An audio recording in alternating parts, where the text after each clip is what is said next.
I had read about this guest house in Varanasi where people check in to die. It's called Kashi Labh Mukti Bhavan. Hi everybody, my name is Deepak Ramola and I love people and have been asking them for a long time what is their life lesson. This series is all about passing on those learnings and sharing that wisdom with you.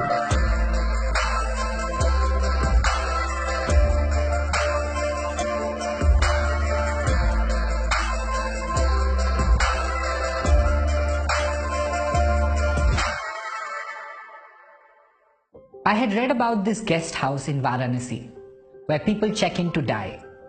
It's called Kashi Labh Mukti Bhavan. Rooted in the belief system of many Hindus is that if you take your last breath in Kashi, you attain what is popularly known as fruit of Kashi or Kashi Labh, which is moksha or salvation. Now the interesting fact is that you're only allowed 2 weeks to stay in and die. So you have to be really sure. If you're still hanging around after 2 weeks, you got to check out. So I was really curious and fascinated to understand what would those people have learned who have not only accepted death as a reality, but are rather anticipating it with the timer on. So I went to Varanasi, spent a week in the guest house and interviewed people who had checked in. Phenomenal, their life lessons were really thought-provoking. So in the same environment, I met Mr. Bhairav Nath Shukla, who has been the manager of Mukti Bhavan for last 44 years. He has seen more than 12,000 deaths. So I asked him, what have you learned after seeing both life and death at such close quarters? He shared with me 12 life lessons, of which I wrote a blog post and it's read and shared by millions of people across the world and became highly popular. But there's one life lesson in that series which is Mr. Shukla's favorite and resonated deep with me, and the life lesson is resolve all conflicts before you go. He told me a backstory to it. There was a Sanskrit scholar of the times by the name of Ram Sagar Mishra. Mishra was one of the eldest of the 6 brothers and was closest to the youngest.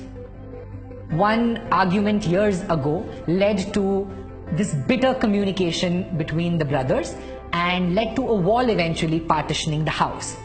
In his final years, Mishra checked into the guest house with his little pan case and told Shukla to reserve room number 3 for him because he was sure he's going to pass away on day 16th after his arrival. On day 14th, he said, I want my estranged brother of 40 years to come and see me.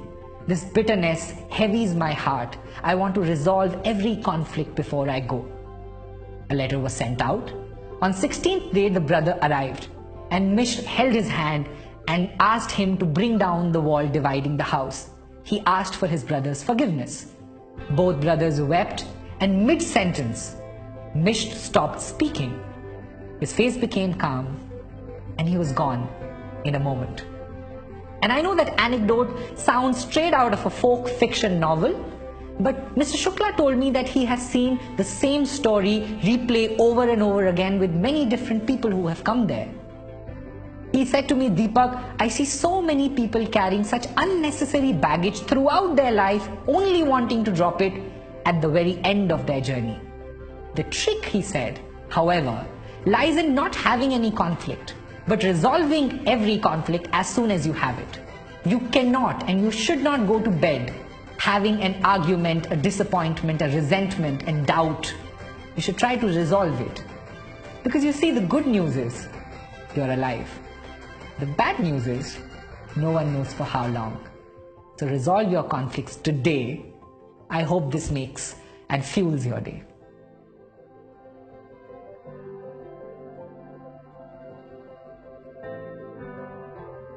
Hi there. I hope you enjoyed watching this video. And if you did, I'm happy to tell you there's more coming. You can share your life lesson with us to be featured on the series. Visit us at www.projectfuel.in and send your life lesson. Let's learn from each other.